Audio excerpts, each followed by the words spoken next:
এটা কি বলো তো? চই, এর দাম অনেক। ধুয়ে রেখেছি, এটা আগেই দিতে হতো।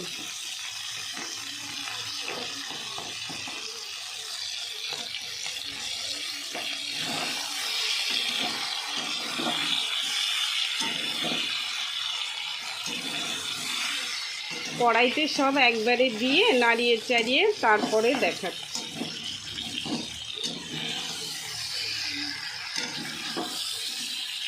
চইটা একটু আগে দিতে হতো।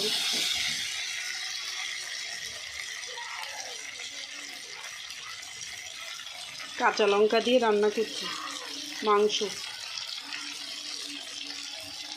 আজকে শুকনো লঙ্কা দেবো না, শুকনো লঙ্কা দিলে একটু রং হয়, খুব সুন্দর হয়, দেখতে সুন্দর হয়। আমি প্রায় কিন্তু কাঁচা লঙ্কা দিয়েই রান্না করি। কোনো কেউ খাওয়ার যদি কেউ খায় বাড়িতে অনুষ্ঠানে ছোটোখাটো, তখন আমি শুকনো লঙ্কাই দিই। আমি বেটেই দিই, গুঁড়োটা খুব কম ব্যবহার করি। আর এদিকে কচু শাক রান্না করেছি। আর এই যে টমেটোর টক, এই টমেটো কাটতে গিয়ে এই মাংসর জন্য একটাও টমেটো রাখিনি, ভুলে গেছি।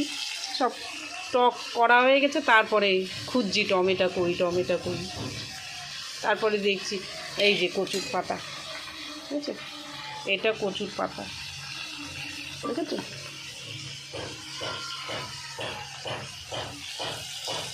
এই যে ভাত হয়ে গেছে।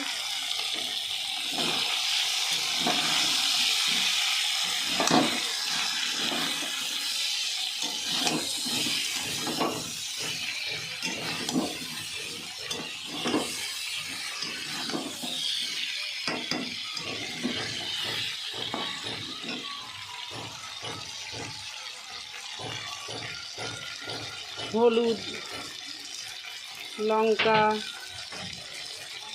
নুন সব কমপ্লিট করা হয়ে গেছে। এবারে জল দিয়ে ঢেকে দেবো।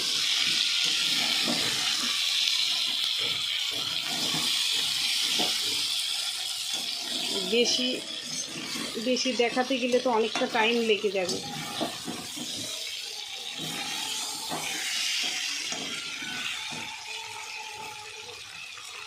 এই যে জল রেখেছি, জলটা গরম করে রেখেছিলাম, ঢেলে দিই।